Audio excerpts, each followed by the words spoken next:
All right, we're live. What's up, everybody? Another race in the books in 2023 and another Chevrolet winner.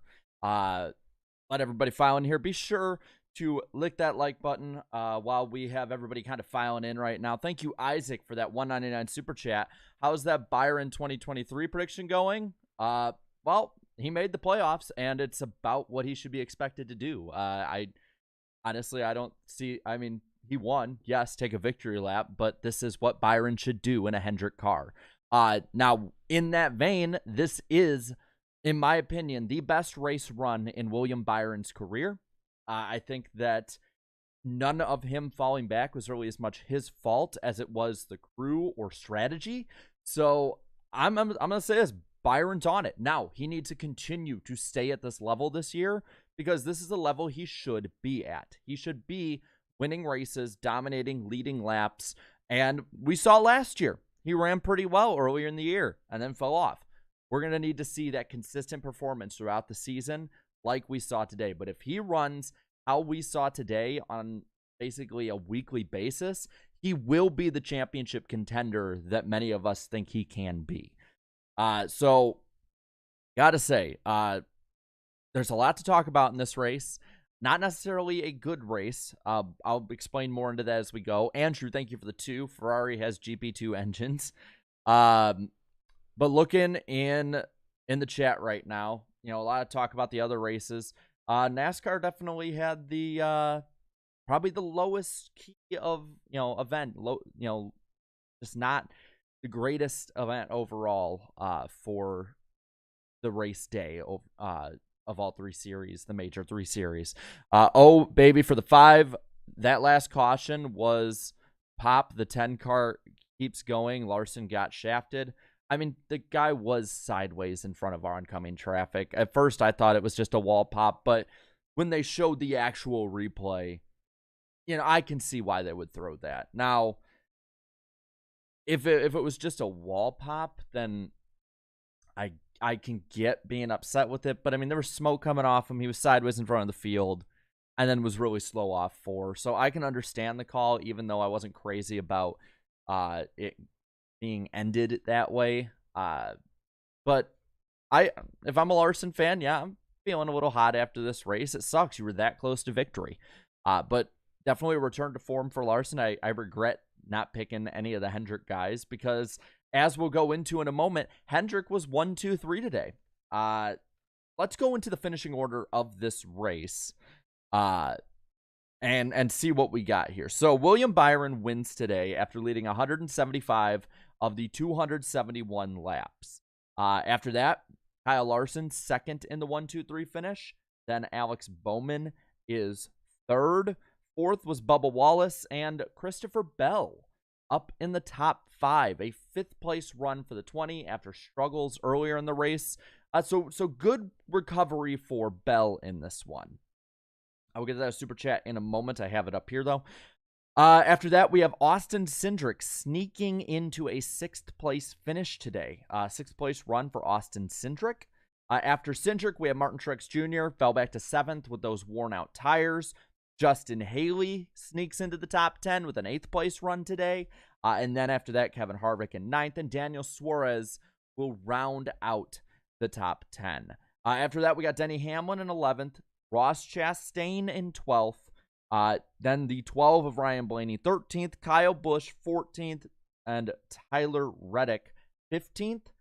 Then we got Eric Almirola 16th, 17th, Brad Keselowski, AJ Allmendinger 18th, Eric Jones 19th, and for the 3rd week in a row, Corey LaJoie, even finishing a lap down, still gets a top 20 run. So good run so far for Spire early on in this.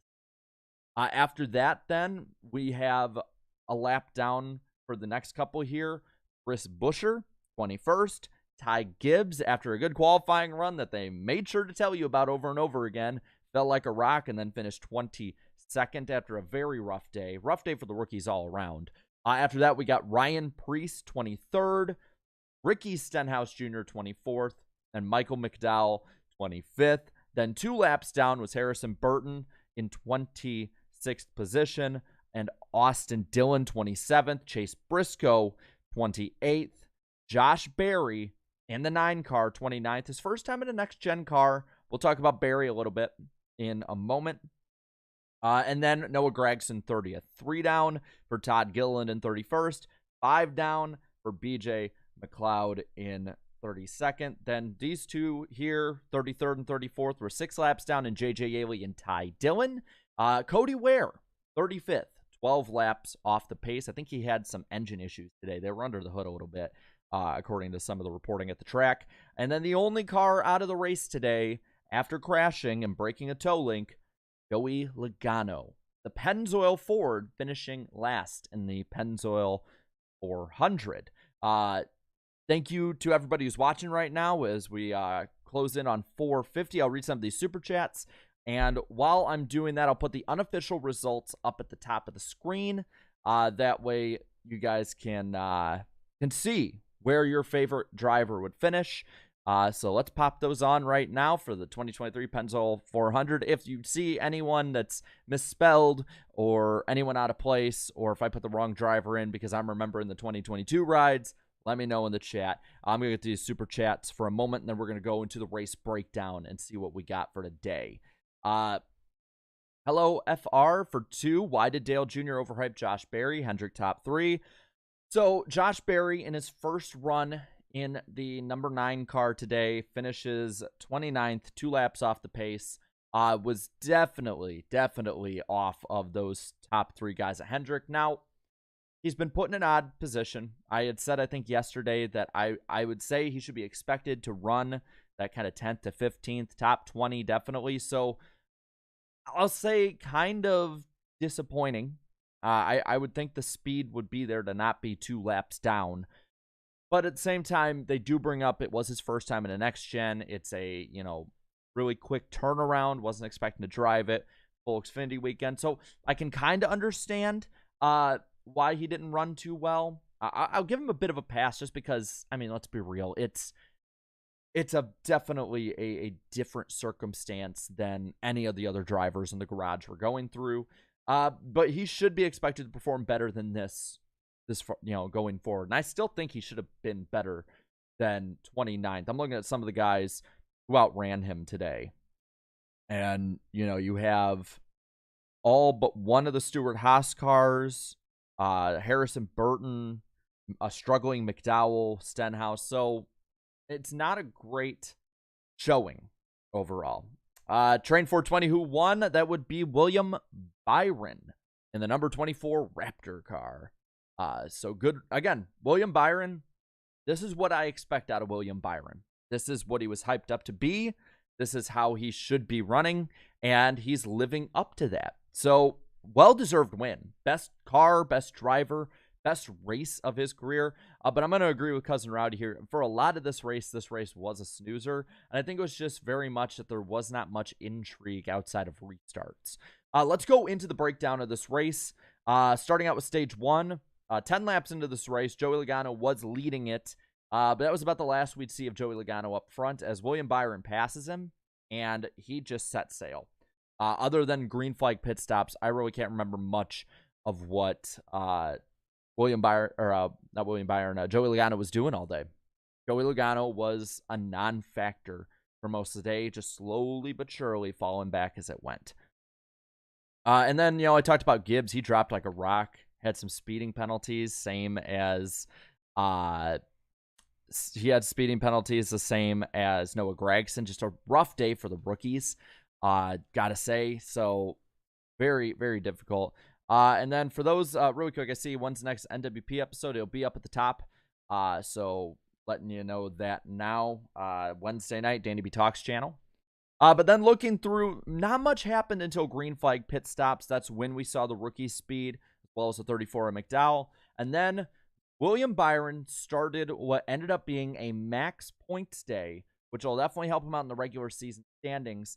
He won the first and second stages. Actually, in second in both stages as well was Kyle Larson, who finished second in the race. So, damn near a perfect day for the 24 and the 5 especially. Others that were in the top 10 in the first stage were Chastain, Bell, Hamlin, Truex, Bowman, Bubba Wallace, Kyle Busch, and Brad Keselowski.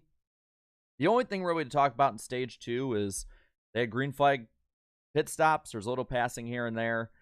And then the stage ended. After the top 2 of the 24 and the 5, Alex Bowman finished 3rd. Then 4th was Truex, Bell, Bubba, Chastain, Hamlin, Brad, Harvick. Now, the final stage is where we have some more interesting occurrences happen with this race. On lap 183, we had the contact between the 6 and the 22. Joey Logano and Brad Keselowski kind of come together. Now, I haven't seen the replay in about an hour, so if I'm a little off here, forgive me. But from what I could see, Logano got a little high and came off to try and avoid the wall.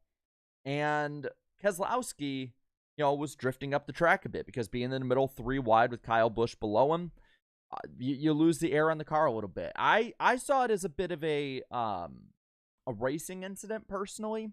I didn't see anyone really at fault, and I don't think Joey Logano would say that, he was meaning to take him out. But that cost Logano heavily. Now, Logano, from what I can tell on here, also did not score any stage points in this race. Finished dead last. You only get 1 point. So we have complete opposite ends of the spectrum with this race in the sense that William Byron has maximum points. I believe that is 60. Correct me if I'm wrong. And then Joey Logano had 1. That's a 59-point swing between the 24 and the 22.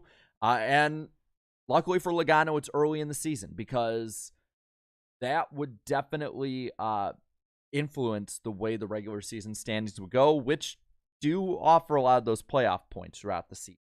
Now, with this caution, Denny Hamlin decides to take a chance. Him and his crew with that 11 take 2 tires on the pit stop. Meanwhile, the 48-5, they beat the 24 off the pits with 4 tires. And to Hamlin's credit, he was running behind those Hendrick guys, I think, before that caution. He kept steady in the 2nd position. He was up front, I believe, only 4 tenths behind the 5 car when Larson took the lead with 72 to go. He stayed right with him until green flag pit stops. Around this time as well, with about 58 to go, is when you have Christopher Bell start to have a vibration. Drops him to the back of the top 20. Good job on the mods of that one. We might turn slow mode on in a moment if that keeps up. But all around, fast car for Denny Hamlin in this race, especially with the old tires. More credit to him. But then, they have the green flag stops. Hamlin comes in first. Larson's next. Doesn't matter. Hendrick guys have the faster cars. And Denny, starts to fall off the lead. I think it was 1, 2, 4, or 5 with Hendrick before Eric Almirola slides into the wall. At first, I thought maybe that was a bad caution. But then, you see the 10 spinning sideways in front of the field, smoke coming off of it. So, I don't know. I would call it a caution. So the green-white checker happens. Truex stays out. And this is something I really don't understand much anymore that crew chiefs do. I can't remember the last time 6 or 7 people stayed out on a final restart anymore. It's usually 1 or 2. There's not enough buffer room anymore for the strategy to work. And with it, Truex was a sitting duck. Now, he managed to stay out front coming to the white flag. But at that point, you had the 24 going by him. The 5 and the 48 were flying as well. And there was just no way he was going to keep up with those fast cars. Now, you can say it was a bad call too, like I did, but he really didn't lose all that much. When you look at the day overall, he also had 12 stage points. So it was still a very good day for the 19. Honestly, a better day for the most part than he had for most of last year. Still finished 7th. But ultimately going for a win wouldn't work. Now, looking at one of the super chats here, I saw from Daniel for 2. 8 wins to 300. Happy for Byron. Who's in for Chase? Are Like, who's in for Chase? Are we talking about, like, who's in subbing for him? Because if so, that's Josh Berry. If not, then, you know, maybe Chase comes back and he gets that 300th win. That would be a story, wouldn't it? But I'd say 8 wins away. These Chevys have been extremely fast. And I think they're going to hit 300 this year, even with 3 of their full-time guys in instead of 4. Bowman looked bad fast today, and Blake Harris and him seemed to have immediate chemistry from the start.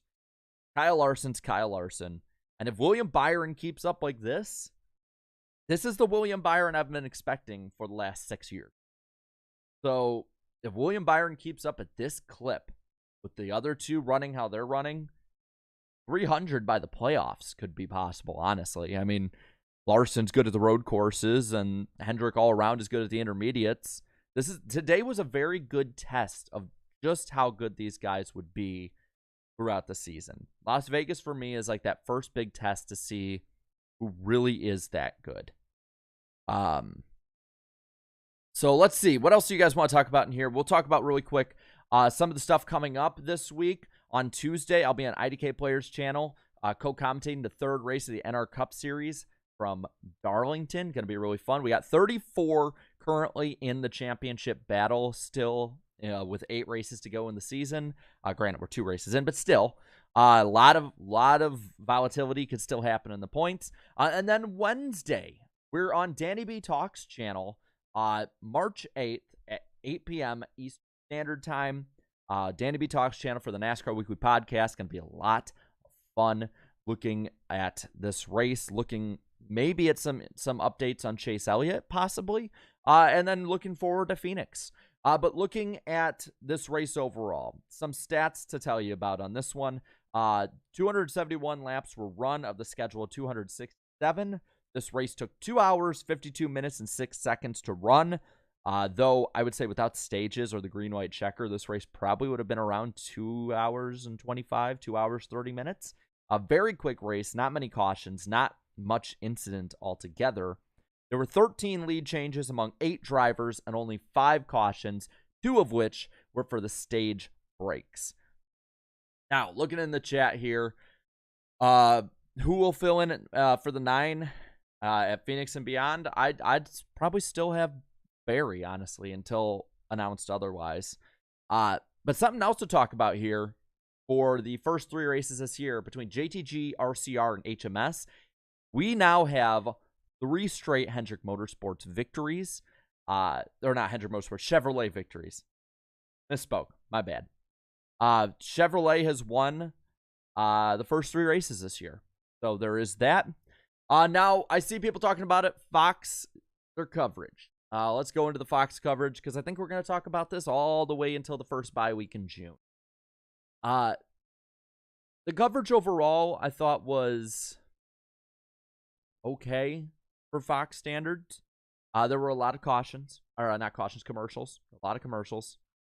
They were very front-loaded again. I think this is going to be a theme we're going to see all year with Fox. They were front-loading the commercials. And I believe we didn't get our first Crank It Up until 27 to go, which was odd. But that was, again, it's hard to grade them with the booth changing every week, with commercials all the time. There's no rhythm with this booth, with this broadcast. And it sucks to see because I know and I remember when Fox was good. Now, Danica in the booth. I know a lot of people have a lot to say about Danica Patrick in the booth on this one. I'm going to say this. I don't think Danica had a shot at being good today because of the broadcast.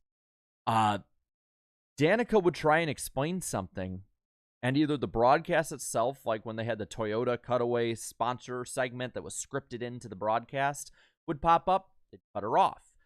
When she would try and explain something as well, she'd get cut off by Mike Joy and Clint Boyer. So I really didn't think she was I didn't think she was as bad as last year. I didn't think she was good by any means, but I don't think she had a chance to really be good or bad because she kept getting cut off and kept being like sort of pushed down a bit. And it just overall it is not as, if you're going to have somebody like Danica or like Tony Stewart or Matt Kenseth, Mark Martin, Chad Knaus, whoever you have in the booth, come on, you got to give them a chance to actually showcase what they know and their knowledge and their talent. And I don't think Danica really didn't have a shot at that. Now, again, I don't think she was all that good in the booth either way. But there is that. As for Fox overall, it's the same thing we're used to. It's a mediocre coverage. The race didn't help as well, as it was not very eventful. I personally thought it was just a mediocre at best race. Like I would give it a 4 to 5 out of 10. Average, kind of below average. I like that there was passing, and I will take this any day of the week over the 550 package. I will take this 8 days a week over the 550 package. All right. I don't want anybody to think that I'm asking for something like that back. There's duds. There's going to be dud races. It happens. Not every race can be a barn burner. And I like to say that every year. There's every year 36 points races, 2 if you don't count the duels, 4 sort of non-point races. There's not every race is gonna be awesome. Now, I had a good finish because of the yellow. There was a green, white checker finish, all that good stuff. There was a big wreck on the backstretch, and I didn't really see who all got in that. I think Briscoe did, Allmendinger, but I think there were a few more. But no, I mean, you have basically 40 cup races a year with the duels, all-star race, and clash, along with 36 points races. You're probably going to have 5 or 6 of them that are like today, where not much happens. You sort of just, skate through the day, and you hope the next week will be better. Now, the next week is Phoenix, which is more focused on the facility being good rather than the track being good. But it is what it is.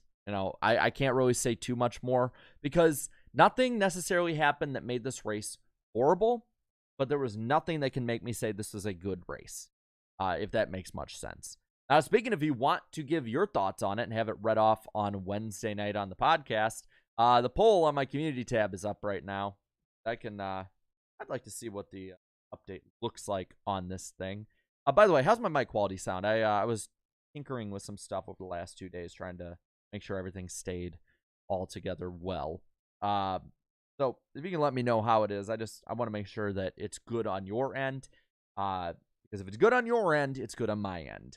But looking right now at the poll, we have about 2,000 votes in. So keep on voting, y'all. And while you're at it, like this video. And if you're new, subscribe to the channel. We talk NASCAR all week long, whether it's shorts, whether it's live streams, whether it's videos. We want to talk all week long. Oh, hey, NRF's in the chat. What's up, man? Danica Patrick didn't add anything to the broadcast at all. Still the biggest problem for Fox is Mike Joy. He has done a terrible job this season leading the broadcast in an interesting way. I 100% agree. And I said this this week or last week. And it's sad to see because I love Mike Joy, but I 100% agree with NRF on this one. Mike Joy needs to lead the broadcast better. I feel like people like Tony Stewart, Clint Boyer, and Danica Patrick especially would benefit greatly from Mike Joy taking. It can't just be, when there's a crash or a finish. It can't be Mike Joy going silent and having Clint Boyer carry the broadcast. That's not Boyer's job. That is not his responsibility. That is on Mike Joy to be the lead broadcaster. Now what I'm wondering is it a directing issue behind the scenes? Is it just Joy is getting a little older? He made a lot of mistakes today, I noticed too. Like I think he was calling Bubba Wallace Baba Wallace a few times, and he was mistaking numbers at different points. I think at one point he said that Kyle Busch had 17 years in a row of winning when it was 19.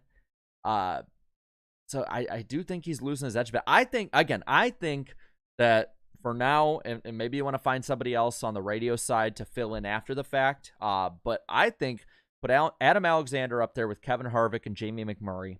It's a very uh not serious, but on on topic booth with a lot of insight, because Harvick will be fresh out of the car. Jamie McMurray's good in front of a camera. Adam Alexander has improved a ton.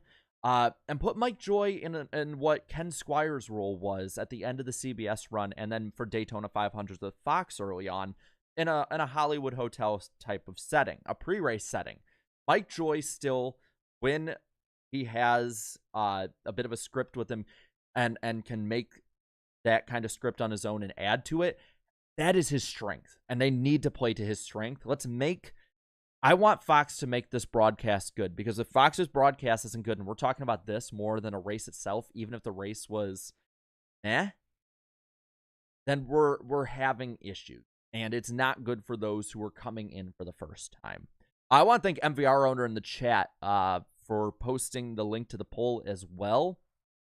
You guys in the chat are awesome, by the way. I've been seeing a lot of cool comments in here. I'm gonna look through the chat really quick. I haven't been able to check too awful much on what you guys are saying, just because I'm flipping different screens and stuff. But let's see what we got. Let's see. Irvin Alvarado brings up a great point. The 2024 TV contract hinges on this year, and you know who I think, honestly, even though it'll hurt in the short term, might be smiling from Fox's mistakes? NBC. Because NBC is the one, at the moment, Fox and NBC are the ones who are the leading ones people say are going to be coming back. ESPN is rumored to be in the bidding. Amazon is as well.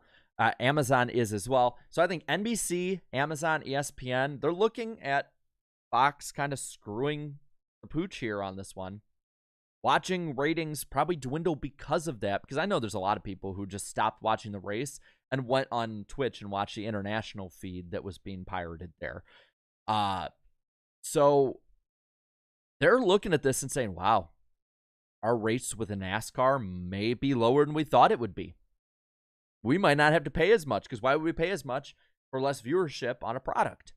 So I think those are the ones right now who are going to win the most out of this if Fox keeps up like this. Now, last year, I will give Fox credit. They improved as the year went on. They had the in-person NASCAR race day that was really cool at Talladega and Bristol. I was actually there at the Bristol one, and it was a great atmosphere. They keep that going. They do that more. I think it'll be really good. I see a question in here. Will I bring back the long hair and beard? Beard will come back at some point, maybe the off season. But I've had a beard for almost a decade now. I wanted to change. Let's see what else we got here. Ricardo says, please no, Amazon streaming sucks. Streaming's the way it's going, though. That's the future. And it's pretty wide open too, Amazon is. It'll bring a lot of people in. So I can see the merit to it. I understand why people don't want it to be, but that's just how it's going. Grover Cleveland, CBS and NBC is who I think it should be, but I'd be okay with one of those being ESPN. Well, the thing with CBS is they tried with the SRX. That was, I think, them dipping their toes in the water, and it failed miserably for them. Ratings year over year failed pretty bad. NBC, I think, will happen. ESPN, I would think the only way ESPN happens if they outbid NBC, and that's if they really even want to, because NASCAR and the way they run broadcasts is old. It just is. Let's see what else we got here.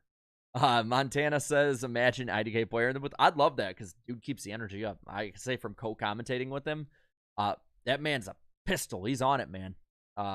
It brings me on, and you know what? For someone who's more inexperienced in a booth like me, it brings my energy up. Even if I screw up like I am right now, I'm still on it, wanting to talk about the race itself, wanting to move on really quickly. And there's an energy shared between the booth and those watching at home. So, you know, maybe give him some test runs in other series first, but yeah, I'd be down with that. Let's see what else we have here. No, Mark, my girlfriend wants me to bring the beard back. Xander, should Mike Joy retire? That's what I had said a couple weeks back. And I know people didn't agree with it at the time, but I think I gave pretty good reasoning both today and also then as well.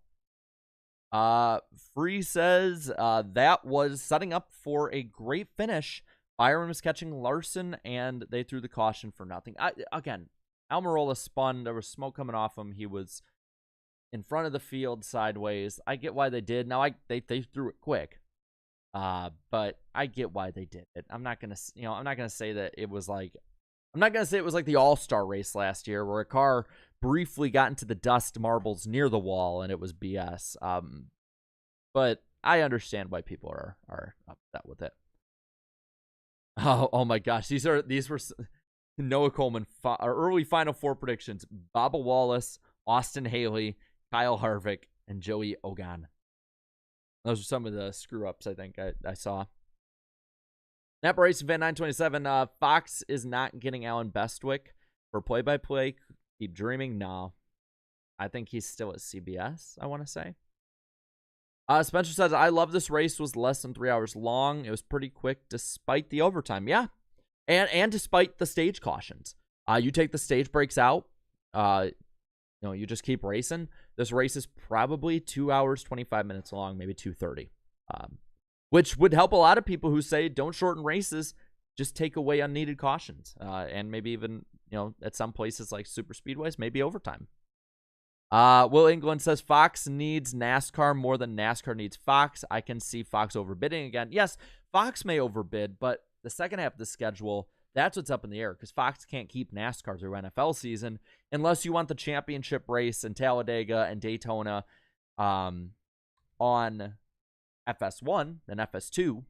But that's the issue, is the second half of the schedule. And while Fox can bid all they want, the back half of the season, if NASCAR can't just say we'll have 20 races not run on TV. You just can't. It sucks the way that the ripple effects may be on this one. Now, I might be wrong.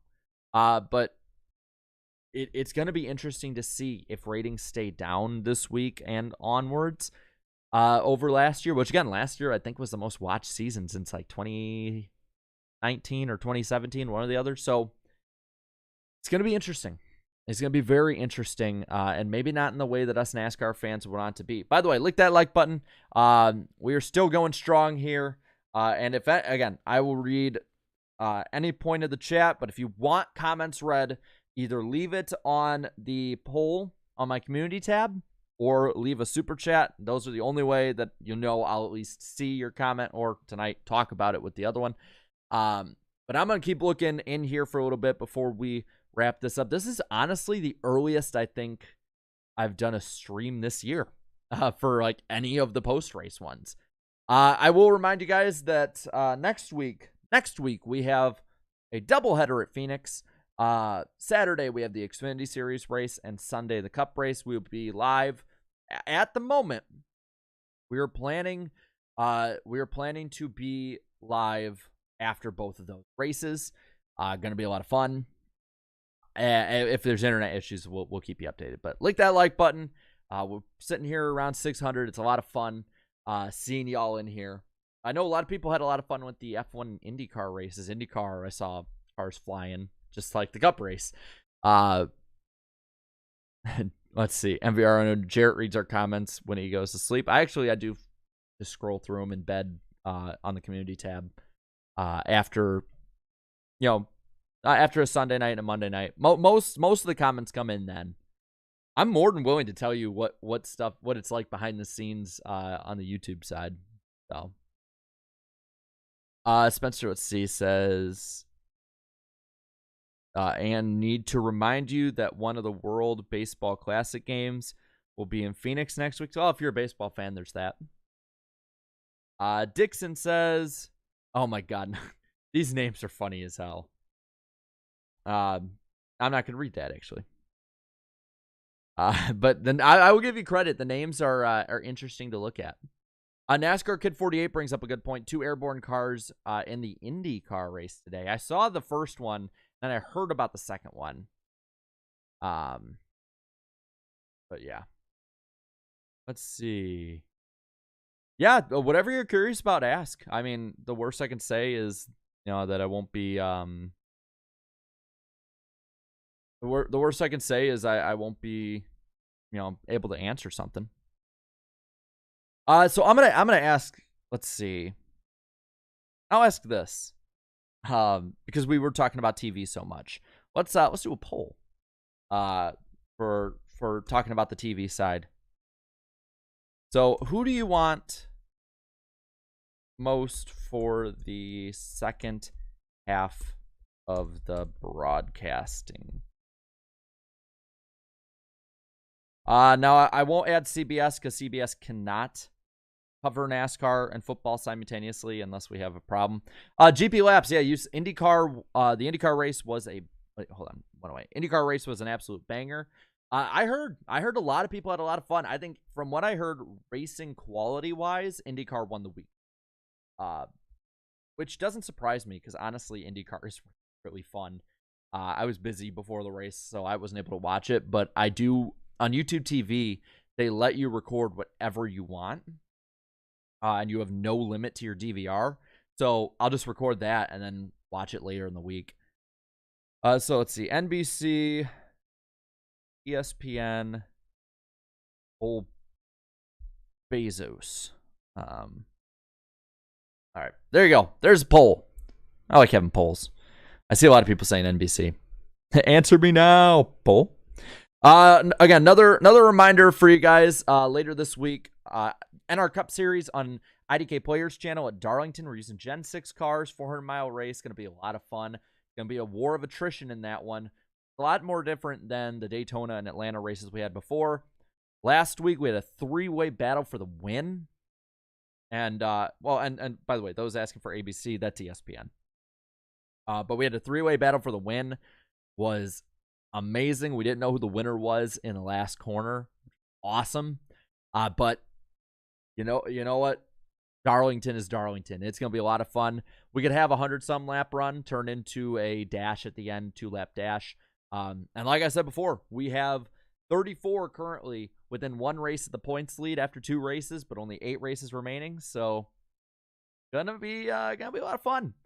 Gonna be a lot of fun. There's gonna be probably a lot in the championship battle. And then Wednesday night on Danny B Talks channel, NASCAR Weekly Podcast, starting at 8 p.m. Eastern Time. Gonna have a ton to talk about with that one. I'm interested to see at the start what the hot takes are from me, Danny, Darian, and Eric. That's gonna be a lot of fun. I see. Let's see. Yes, the SRX races this year will all be on Thursday nights on ESPN. I know a lot of people are excited and nostalgic, have like a Thursday Night Thunder back, but ratings-wise, that's going to be difficult, man. That's going to be real difficult. Napa Racing Fan 927 for 2. NHRA NASCAR doubleheader on main Fox next Sunday. That's going to be big for NHRA. Is it NHRA then NASCAR or vice versa? Because I would think vice versa is probably how it would work. But I would want it to be. But I'm looking at the poll right now.